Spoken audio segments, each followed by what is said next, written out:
Thank you for that introduction, and thank you all of you for being here, and a very warm welcome to our lovely panel here.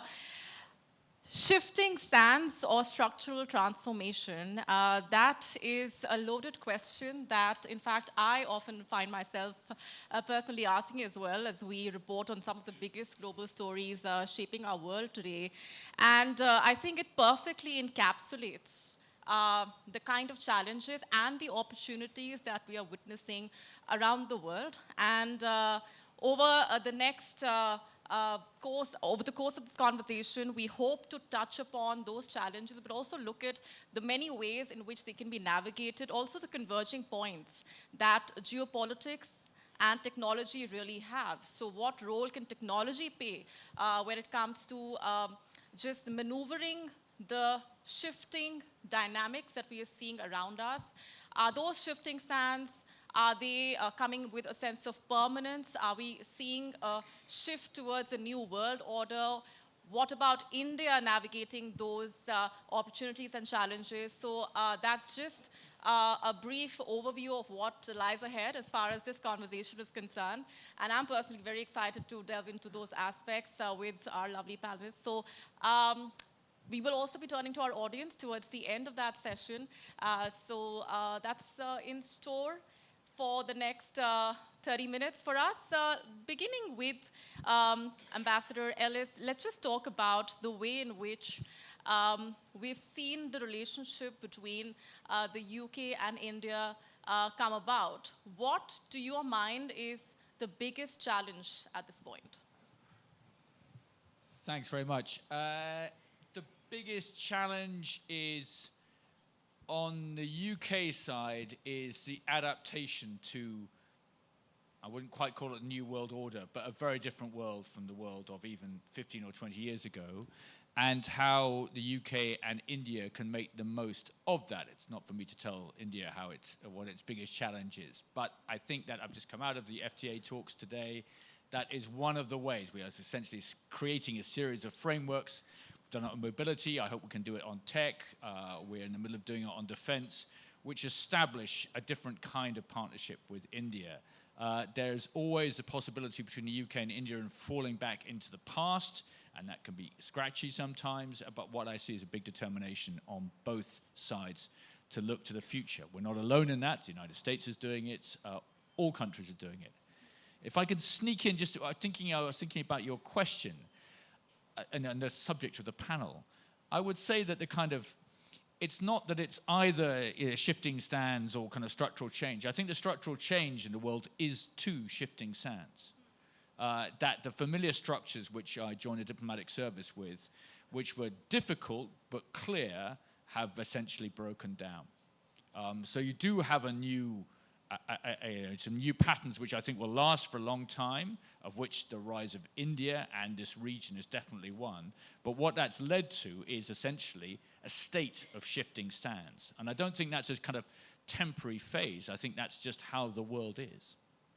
Interesting, and it's a very refreshing way to look at it as well. But at the same time, when we look at the way in which this relationship has to be navigated, there are multiple opportunities when it comes to the spheres of technology, and we will come to that in just a bit. I want to begin by also asking even Feigenbaum about the way in which we're looking at the shifting sands. What about the role that India can play as far as the Indo-Pacific region is concerned to actually navigate the China challenge? Because when it comes to solidification of the relationship that India has with the United States, there's that obvious question that comes to the fore. Yeah, I mean, Ashley will agree with me on this. I've been involved with this part of the world for 30 years. It's changed really dramatically. And if you ask most people how it's changed, they'll usually give you a stock answer. They'll say it's because of the rapid rise of China and economic change. But I would frame it a little bit differently. I think the central strategic dynamic in this part of the world is what I would call the collision between economics and security. Or to put that another way, between economic integration and security fragmentation. The same countries that are trading, building, investing, innovating, and growing together also, in many cases, are beset by powerful nationalisms, security tensions, territorial claims. They're building blue water navies, and in many cases, they're arming for conflict. China, the country that you mentioned, is at the center of much of that. And so navigating that tension so that the region can reap the benefits of economic integration while mitigating some of those security tensions, that's the challenge. I think the problem that India has in the first instance, and I'm going to be blunt about this, the United States has the same problem, is that a lot of the next generation economic integration, particularly on trade and investment standards, is being driven by pacts and agreements that both India and the United States are on the outside of looking in. Let's just take trade standards. There's 3 agreements: the Regional Comprehensive Economic Partnership, the Comprehensive and Progressive Trans-Pacific Partnership, the CPTPP, and something called the Digital Economy Partnership Agreement, the DIPA, 3 agreements. Who's on the outside of not 1, not 2, but all 3 of those? My country, the United States. And you know who else is on the outside of not 1, not 2, but all 3? India. So for all that the United States likes to frame its strategy around the Indo-Pacific, in this space, the trade standard setting space, the largest economy in the Indo and the largest economy across the Pacific are both missing in action. And if you have no Indo and you have no Pacific, then the centrality of Asia becomes into the fore. And so I think India faces some of the same challenges that the United States faces. And this is something that's come up a lot at this tech summit, which is to discover how to be a standard-setting nation in ways that drive norms, standards, rules across the region, particularly in the economic space, in order to mitigate some of that security tension. My country is falling short on that. And I think for India, it's a challenge that the United States clearly hopes India will step up to. Ashley, Tellis, do you see that happening? Also, earlier in the year, you had penned an article which talked about how America is placing, quote unquote, a bad bet on India. As far as the fact is that, well, India might not side with the US when it comes to a conflict with China. Why do you think the US is placing that bet in the first place, if it's a bad one? Is that a calculated move, or do we see a course correction happening, if at all? But then again, what are America's options? So there is a shared understanding, of course, as far as US and India are concerned, that this is a partnership that we are taking forward for multiple reasons, because there are these convergences as well. Okay, so thank you, Molly, for first asking me the trick question, right? I am in the eternal debt to my editors at Foreign Affairs for having given me 15 minutes of unintended fame. I wish they had given me 15 minutes or $15 million in unearned income because of that piece. Be careful what you wish for. Well, unfortunately, I had no such luck. But to answer the question more seriously, the US bet on India hinges not on what India does for us. The US bet on India hinges on what India can become for itself. And if India becomes a capable state which is part of a stable balance of power in Asia, that India is an asset to the United States. Anything else that India does in addition to achieving that status as a capable state, from my perspective, is gravy. So would we like in India to do things for us? Absolutely. But can we live with an India that serves our interests simply by becoming more capable, more confident, and contributing towards a multipolar Asia? That, for me, is the big win. And whether India gets there really depends on the choices that it makes fundamentally at home. I was just coming to that. So would that not be a reciprocal act then, in terms of what India also receives from the United States as far as that understanding is concerned? So I think the United States now, for at least 25 years, going back to President Clinton's famous visit to India, has made the bet in the following terms. we recognize that the choices India makes will be determinative for its own trajectory. But there are things that we can do to assist. And we have done some pretty bold things to assist India over the last 25 years. And the amazing thing, when I look back at this history, is that successive administrations in the United States have not stopped doing dramatic things. And why are we doing this? I would argue that at the end of the day, we are doing this fundamentally out of enlightened self-interest. And that enlightened self-interest is that we think Asia and the world becomes a better place, it becomes a safer place for our interests, if India becomes capable, and if the US-India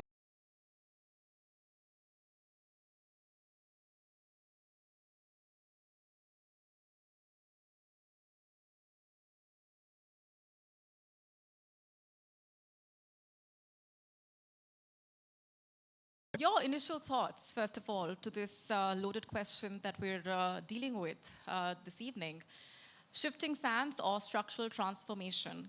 And how can I not talk about China when I ask you that question? Because as an ambassador in Beijing, you had to leave from the country as well. And the kind of pressures that Lithuania has been dealing with when it comes to the China challenge. So we've seen some shifting sands taking place in that respect as well. Yes, good evening, everyone, and thank you, Carnegie, for having me over. Definitely, you know, I am a product of shifting sands and my country is a product of great transformations. Even before that, you know, I graduated school in 1990. My country reappeared on the map after the 50 years of occupation. So sands have shifted for us in a major way, you know, and I mean, I remember very well personally that amazing, you know, feeling of almost intoxicating freedom, you know, of being suddenly able to travel, think whatever, or actually speak whatever you think. You know, we thought that this was the last shift for the better. You know, we won't be going to the earthquakes anymore. That will bring us back to the darker times. And I seem to be the only one born and having grown up in a dictatorship among all the things. So believe me, it's something, it demands a separate you know, conversation. But speaking about today and now, definitely sands have shifted for, I mean, for the world with the COVID, I guess, globally, right? But for us, it was probably the triple shifting again. COVID, unprecedented Chinese pressure we had to experience and survive, and we have, thank you, survived very well. And then Russian invasion against Ukraine, you know, it's a very triple sand shifting moment for my country. So definitely, you know, they're something that a small country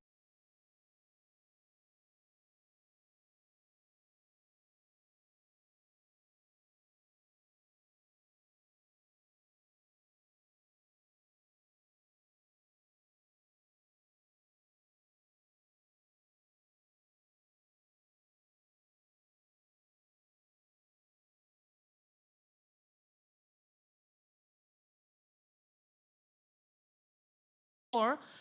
But I have to say that for many of us, you know, that early pivot to Asia signified mostly engaging with China at the cost of any other relationship. Definitely for my country, because we're small, we can't be working with everyone, you know, and we have to prioritize. So sometime, several years ago, we have discovered we have hugely neglected everyone else at the expense of the relationship we are building with China, and we ended up in a very toxic dependency, which when they started the pressure really, I mean, was not a nice thing to survive at all. So after living through that, we have adopted a very fresh Indo-Pacific strategy. Yes, Lithuania too has adopted Indo-Pacific strategy this last summer, which actually speaks out, you know, that need to engage with partners in the Indo-Pacific, which is, you know, it's the age of Indo-Pacific. We all know that 21st century is the century of Indo-Pacific, but to rather speak with countries who think and do in a much more similar way, behave in a way as per rules as we understand them, but not the ones who make us dependent. So here we are, and definitely India plays a very important role in that Indo-Pacific strategy that we have embarked on. Ambassador Verma, if I can come to you specifically about India's role, as Ambassador Mizkevicienia just highlighted. First of all, what is your assessment of the way it is dealing with this geopolitical transition that we are seeing around us at this point? Well, you see, for globalization to succeed, and it has been a fairly successful model of international cooperation globally, you require a stable geopolitical base. When you disrupt the stable geopolitical base, you tend to create new tensions in globalization. Much like you take a pizza base and you pull it off, all the cheese and the toppings go, they are stretched to their limit. So globalization today is stretched to its limit at a time when globalization is far more important to India than ever.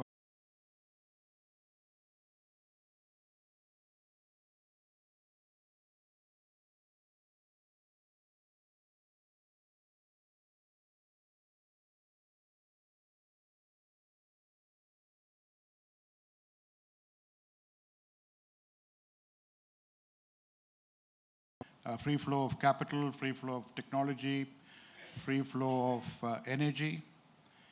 The costs, the political and the security costs of India's international engagement have increased. Now, why is that? Because there's now a gap between the geopolitical foundation and the globalization that was built on this for the last 30 years. And you might ask, why is that structural transformation taking place in geopolitics? Because unfortunately, the big powers have lost the habit of working together. We find more points of friction than cooperation. You can see various instances of that. I mean, you can see it in the Security Council, you can see it in the Russia-Ukraine conflict, you can see it in the lack of cooperation on non-proliferation and arms control, and the entire edifice has now come down. You see it in economic sanctions on one way or the other. Now, all these increased costs, not just for India, but also for countries placed in a similar position, in the larger global south.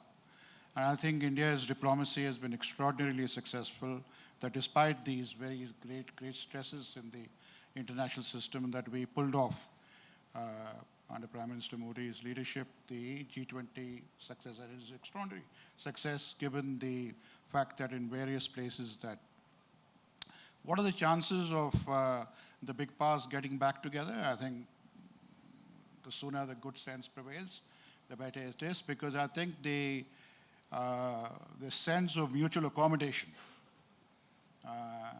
that there are limits to how far you can take conflict, has been lost along the way. Unfortunately, it is being restored through military means in Russia and the Ukraine conflict, and it is now a stalemated conflict for about 2 years. And we see the manifestations of that in various forms. We are today going at 6.57%. If we had a more conducive international environment, I'm sure we would have added another 2% to our GDP. So India is one of the fastest growing economies in the world, but we would have grown even faster. But having said that, I think our relationship with the United States has taken the stresses and strains of this disruption in the international system.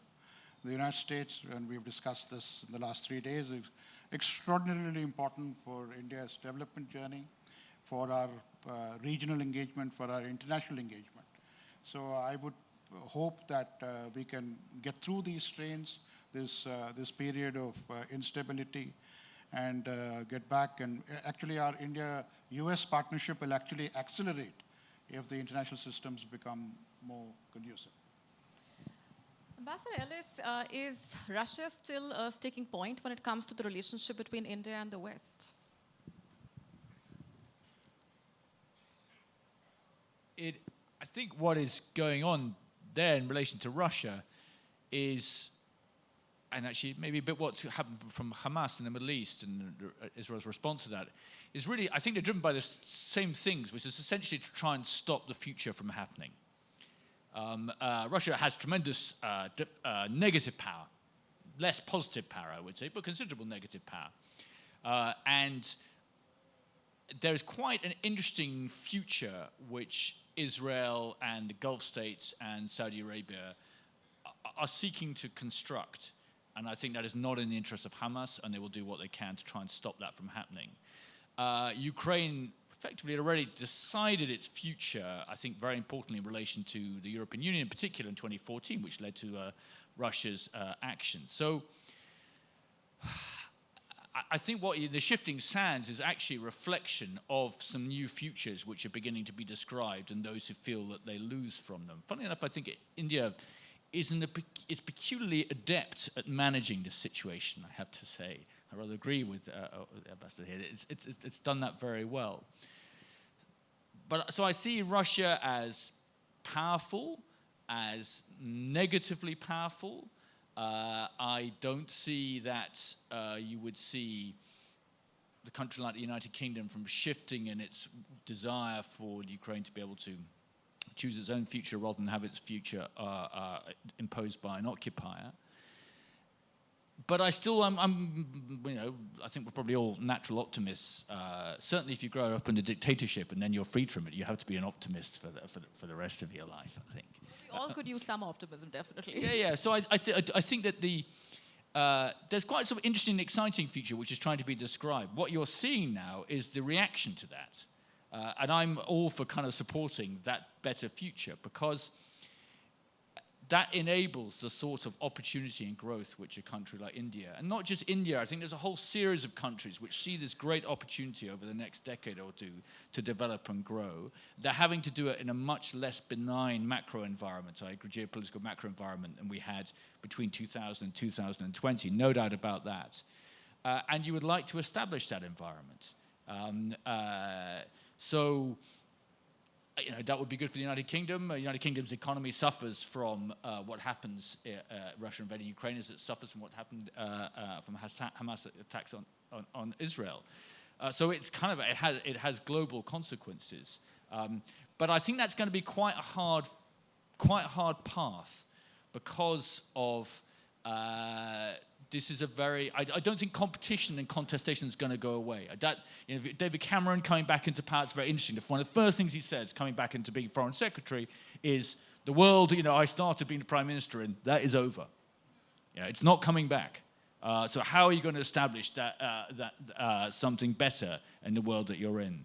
So, and that is going to be hard work. But it has a few fundamental bases. One is the enduring power of the United States, I think, partly driven by extraordinary, economy of the United States, economic achievements. Secondly is the rise of India. That's kind of just there, and it's going to continue. At what speed and how great, to be discussed, but it's going to happen. And secondly, the establishment of China as a great power and its behavior towards the rest of the world. Those are fixed points. And finally, I couldn't be on this panel without saying the effect of technology and science is central to economic power.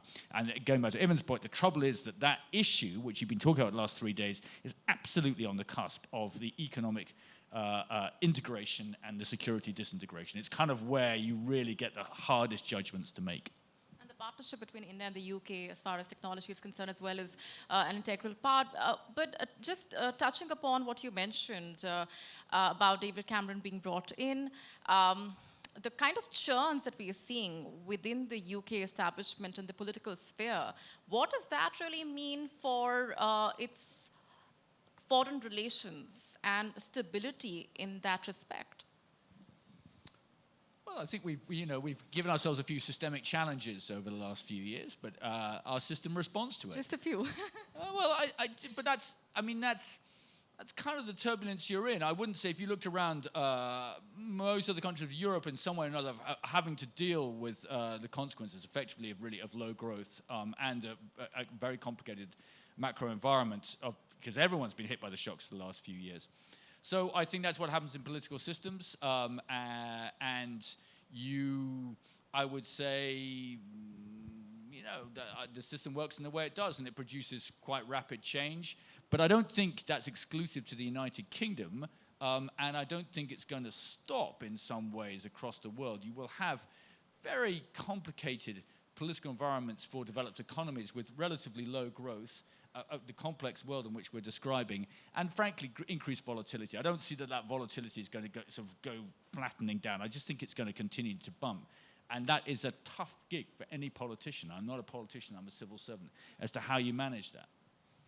Speaking of managing that, even if I can get you in at this point, because we've been talking about the churns within the UK, and the reason why, and that's something that you extensively covered as well, the China factor comes to the forefront when we talk about this conversation is the very fact that I'm quoting headlines that David Cameron has been called, quote unquote, a China lobbyist. So when it comes to the relationship as far as the UK is concerned vis-a-vis China and the pressures that we're witnessing around us and the transformation that these relationships are witnessing, how do you see the UK actually trying to balance that out, if at all?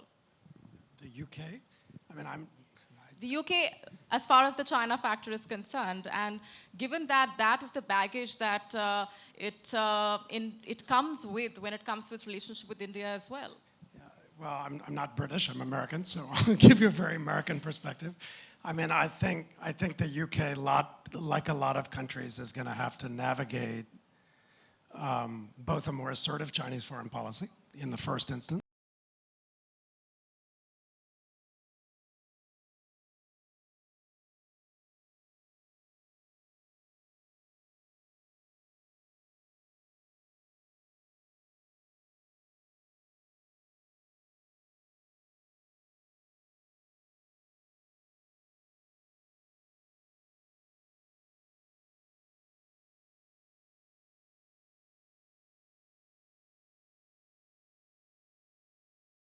in which security and economic, to go back to the security and economic theme, basically ran in parallel lines, has collapsed together. And on both the American side and on the Chinese side, almost everything has been securitized. And when things are securitized, it changes the macro environment because, for example, the United States increasingly is trying to attenuate the flow of technology to China and using its export controls extraterritorially in an attempt to do so. So I think that's a challenge that a lot of countries are going to have to navigate. It's less salient in the Indian case because of the nature of the India-China relationship. But across Europe, across industrial East Asia, and across a lot of other places too, countries are trying to figure out how to navigate this. And the trajectory of American policy, like Chinese policy, I think is very clear. It's increasingly to securitize even economic flows of capital, of people, of technology, of data. And since this is a tech summit, if I could just use technology to illustrate that, a lot of the emerging and foundational technologies that have been talked about at this summit, AI-enabled applications, quantum computing, new synthetic and composite materials, life sciences, nanotechnology, they're intrinsically dual use. And in the United States, at least, when things are dual use, the default position is to control the flow of those things to China. And so the US, going back before the Trump administration, but accelerating under Trump and now continuing under Biden, is dipping into an administrative and regulatory toolkit that is quite powerful and quite robust in order to attenuate the flow of those things. These includes things like the Commerce Department entity list, something that people in India are very familiar with. And what's interesting is China now is copycatting that toolkit. The US has an entity list, China has an unreliable entities list. The United States is writing extraterritorial provisions into some of its regulations and laws. Guess what? China's doing so too. In fact, there's an article of the Hong Kong National Security Law that makes it a crime. It's a violation of the law merely to implement foreign government sanctions. So the Chinese are writing an intrinsic and inherent dual compliance problem for companies and for countries into their law. That is a much more complicated environment for firms, for people, for governments to navigate. And the reality is because the United States and China and their competition bestrides the international system, not quite like the Colossus of Rhodes, but in a way that affects everybody, not least because of their economic weight. The UK, but a lot of other countries have to navigate that. And I will tell you, it's not easy.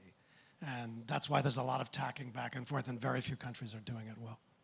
And speaking of technology and the role that it actually plays when it comes to navigating these challenges, Ashley Tellis, ISET has been a very integral part of the US-India equation and been a focal point, in fact, of those conversations as well.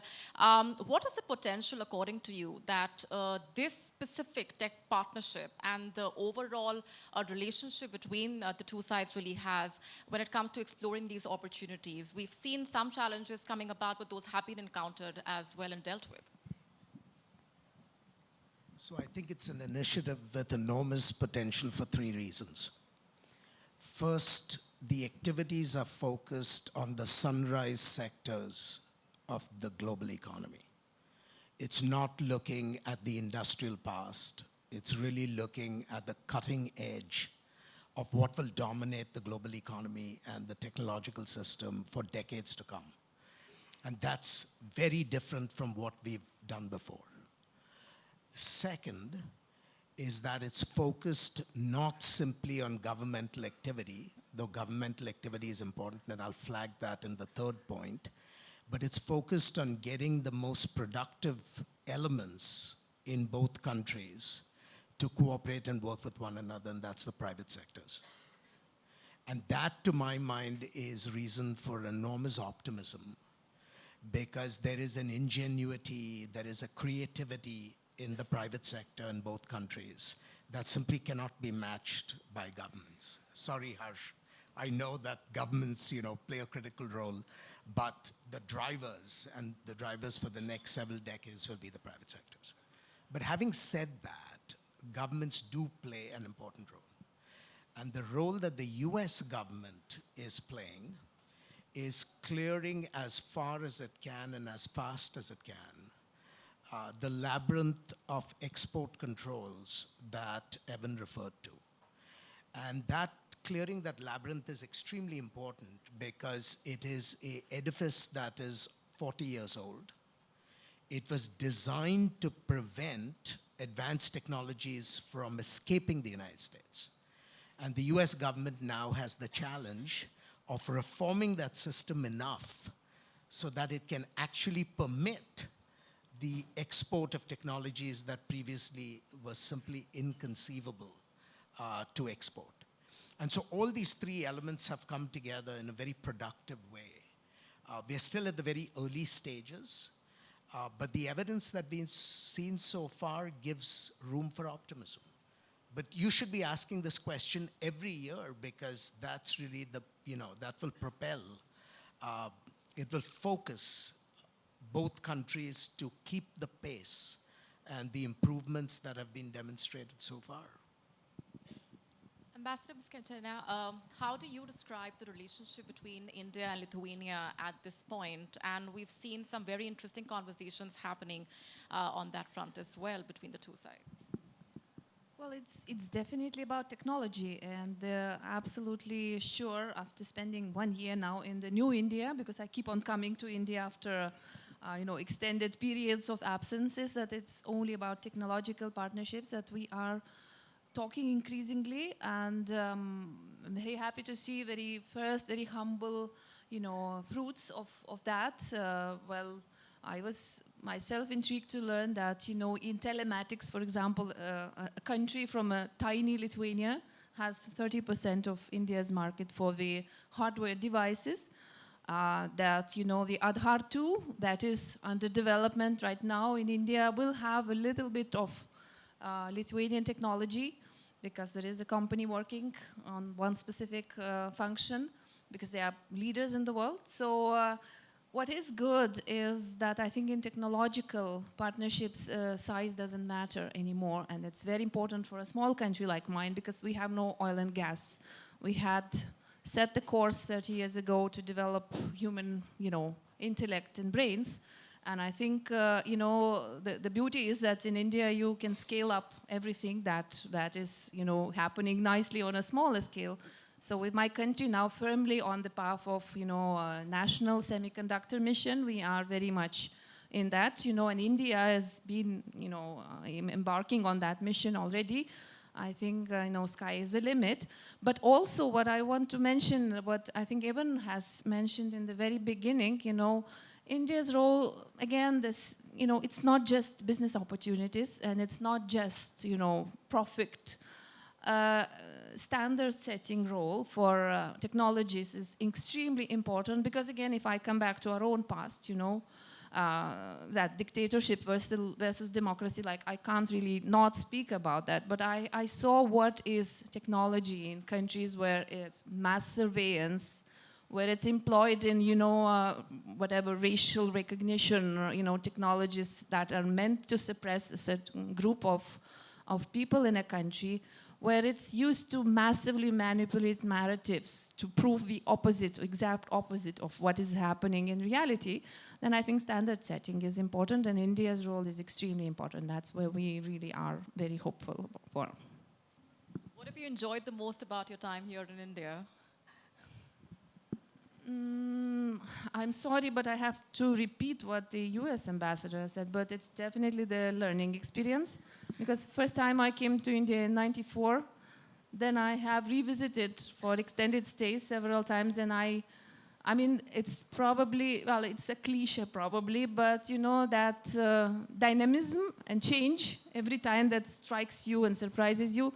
At the same time, cultural continuity that remains, that describes that wonder that was India, as the name of a very famous book goes. So yes, learning and open eyes you have to always keep, because the things you knew about India 5 years ago might just not be true. And you're a fan of Indian cinema, I know. Which is your favorite Indian movie? Well, I was still a small child when I saw Mrawajan, and in fact it struck me so that I got permanently hooked on this civilization and the country. And I recently met the director, Muzaffar Ali, and I had to confess that he is the one to be blamed that I'm ambassador of Lithuania in India right now. To be blamed, all right. Or responsible, okay. I don't mind, I'm actually enjoying it a lot. Ambassador Ellis, if I may, what have you enjoyed the most about your time here? And what is your sense of where the relationship between India and the UK is heading at this point? We've obviously seen the free trade agreement negotiations also heading on in the right direction. Sure. I think I can have right to reply on the questions about the United Kingdom and China. Just let's be absolutely clear. There's United Kingdom is not equidistant between the United States and China. United Kingdom and the United States share a nuclear deterrent. Yeah. We are, in fact, all of our countries essentially created roughly the same toolkit over the last 5 years for dealing with the consequences of Chinese behavior. I don't think it's very different in different countries, and we're all trying to apply that toolkit in a way which allows us to grow but protect our security in ways we did not imagine we had to a decade ago, but we certainly do now. What I can't say I particularly enjoyed watching England lose in several North Indian cities in the last 3 months, and I have to say that I have watched England lose every single game of cricket that it's played in India since I arrived here 3 years ago. So determined was I to change this pattern that I lined up a brilliant trip to Pune to watch England play the Netherlands. I mean, we are at least the champions of Europe. And that, unfortunately, was cancelled at the last minute. So there we go. The relationship, the partnership, the thing to do with the UK-India partnership is you have to look forward. Because if you decide to get stuck in the things which are of the past, you're stuck forever. And what I really appreciated working with Harsh and subsequent Foreign Secretary is looking ahead. We have some extraordinary things which just don't exist anywhere else. I mean, we have a Prime Minister called Rishi Sunak, whose wife is Indian, and that is extraordinary. I think the things you wouldn't imagine about the United Kingdom, it tells you how much it's changed. You have, I think, the best example of technology cooperation that India has, I'm going to say it, with any country in the world, which is the Covishield vaccine. That is a UK-India technology cooperation with extraordinary impact across the world. So you have to look ahead. I think like everyone else is, the FTA is an opportunity to do that. So is science and tech. So is some of the work we're doing on sustainability. Because India, I think one of the challenges alongside India growing in a much more complex macro environment, and China made its great push forward, is that India is going to try to be the first country in the world which powers its way to developed status with increasingly less fossil fuel. No country has done that in history. Since the Industrial Revolution. That is a massive challenge. So that also is a huge opportunity. So, but the great thing about the job that we do is that it's all caught. You're not just doing one thing. With India, because of its breadth, you are doing many different things at the same time. So when people ask me, what's the thing you most enjoy about India, I say tomorrow, because it's always so interesting. Ambassador Varpa, since we have already touched upon the challenges as far as the India-China relationship is concerned, what about the equation with Russia? First of all, where do you see that relationship headed, and how does India deal with Russia at this point, according to you, as far as India's geopolitical moment is concerned? Well, our relations with Russia are long-standing, so they have very deep roots. I think that's one of the reasons why in this very turbulent international environment, India-Russia relations have stood firm. How does Russia see India? Russia has always seen India as a country whose growth it sees as benefiting its own interests. If the other big powers had also adopted the same position 30 years ago, 50 years ago, India's growth trajectory would have been very different. But I must say that all countries represented here do embrace that objective. Ashley mentioned that. We also all happen to be nuclear-armed or nuclear-protected countries, so we speak from a certain sense of confidence on how we see the world. But having said that, I think we have an interest, and I think Prime Minister Modi has said very clearly that we would like to see the return of peace in Europe, in the Russia-Ukraine conflict. Peace and diplomacy is the way to move forward, because we would like to see conflict that has erupted after many years in the center of Europe to be settled, and European security to be restored in some form or another, with some form of engagement restored with Russia, which I think is also necessary for the larger stability in the Eurasian continent, because we are finally in Eurasia, and India is a great beneficiary of stability on the Eurasian continent. That will add to the ability of all our partners, from America, from Europe, from UK, to engage more with India on very productive matters,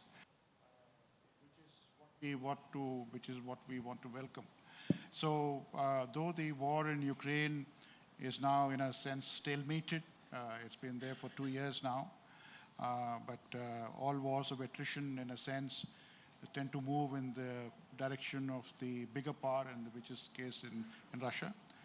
But finally, I think the essence of India's position has been that wars never create permanent solutions. It is through dialogue and diplomacy.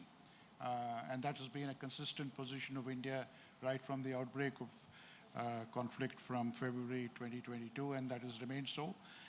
And I think Russia has been appreciative of the fact that the G20 summit produced a document that took into account everybody's interests, including Russia's interests. And I must say, countries represented on this panel greatly contributed also to the G20 summit communique, and we are grateful for the partnership and friendship that countries have shown to enable India to come out with a diplomatic outcome that has been appreciated the world over. Even you were mentioning earlier how you were banned from Russia as well, and Diana got expelled. You got expelled from China. I've been banned from Russia, so we have lots of pariahs on this panel. I'm not even banned from North Korea, but I've been banned from Russia. So. But just speaking about, the potential that technology has, like you mentioned earlier on, I just want to ask you in more detail to comment about the concern that has been raised over whether or not technology will actually bridge the gaps and the divides as far as the shifting geopolitical equations are concerned, or do you see it as having the potential to actually create more such differences? The technology itself? Yes. Yes. That's a hard question. I mean, in a lot of cases, the technology is neutral, but in some cases, it's dual use, and so that's why it becomes securitized. I think there are some technologies where if you wanted to make the case for techno-optimism and collegiality among nations, your eye would automatically go to those areas. So for me, for example, take the life sciences. Despite the US-China competition that I described, China has, if I'm not mistaken, something like 28% of cancer cases globally now. Some of that is just scale, 1.4 billion people, you have a lot of cancer cases. Some of that is environmental factors, but not surprisingly, Chinese life sciences firms, biotech firms, that began really just doing contract resource outsourcing, these were CROs in the first generation, have become increasingly innovative. And so I wouldn't be surprised if there's a next generation of cancer drugs, therapeutics, vaccines in all sorts of diseases that originate with Chinese innovators. That being the case, that's going to create a whole lot of questions around regulation, around licensing, around testing, around clinical trials, around the quality of data. But if you get high quality clinical trials out of China, if you get regulatory confidence, there's no reason why in an area like the life sciences, the geopolitical effects that we were describing before, which are very much centered in the US-China case, and as Alex said, in many countries' cases with China, around technology, can't not just be mitigated, but actually be leavened by the reality that there's a human interest in fighting disease. And so I think the question is not just how the technology evolves, but how the regulatory regimes evolve, how data is shared, and ultimately what it comes down to is trust. If a country and its innovators are trusted, a trusted hub, a trusted vendor, a trusted tester, a trusted conduit, then we can be more optimistic about the geopolitical intersection with technology. If not, then I go back to where I sort of was leading in my earlier comments, which is that we can be quite pessimistic about it. In many cases, I'm pessimistic, but I think in areas like biotech, there's a lot of innovation coming down the pike. This question of the need for regulation of AI as well is something that is hotly debated. Ambassador Ellis, if I can come to you for a quick comment on that as well, because the way that the UK has been pushing forward when it comes to the AI advancement has been talked about positively. Thanks very much. Yes, the Prime Minister sees this as an issue where you need some level of global cooperation to try and deal with the opportunity and the potential harm from AI. And so it's interesting, there was some debate, should you invite China to the AI summit he hosted? We did, because you have to try to see if you can create a kind of global attitude of the main economies towards the potential harm which is reached in AI. It's much harder to do that now. I always think now we were lucky in a way that the world was looking seriously at climate change in the 90s when it was capable of doing things at a global level. I think it'd be very hard to create the UNFCCC now. But just thinking about what people have been saying on this panel, when I think, what are we really doing with India? Essentially, countries like the United Kingdom, presumably Lithuania, the United States, we are saying we are trying to invest in increased trust in your country. And therefore, we have to be trustworthy. And I think it's not like a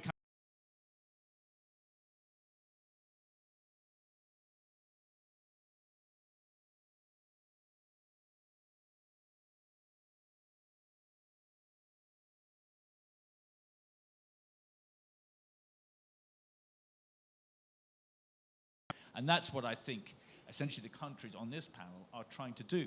And it's hard, but it's a necessary thing. We're completely out of time, unfortunately, but I feel like we've also thrown up a lot of interesting questions that we can continue to delve upon as far as these conversations continue, because a lot of these issues continue to remain challenges, but also throw up opportunities as far as the dynamics as they play out are concerned. So we're leaving it there for the moment, but thanks very much for this engaging conversation. And I like that there were these shades of optimism, but at the same time, we cannot not talk about the issues that definitely invite pessimism. So thank you very much, and we hope to touch upon these issues in time to come as well. Thank you very much. Thank you.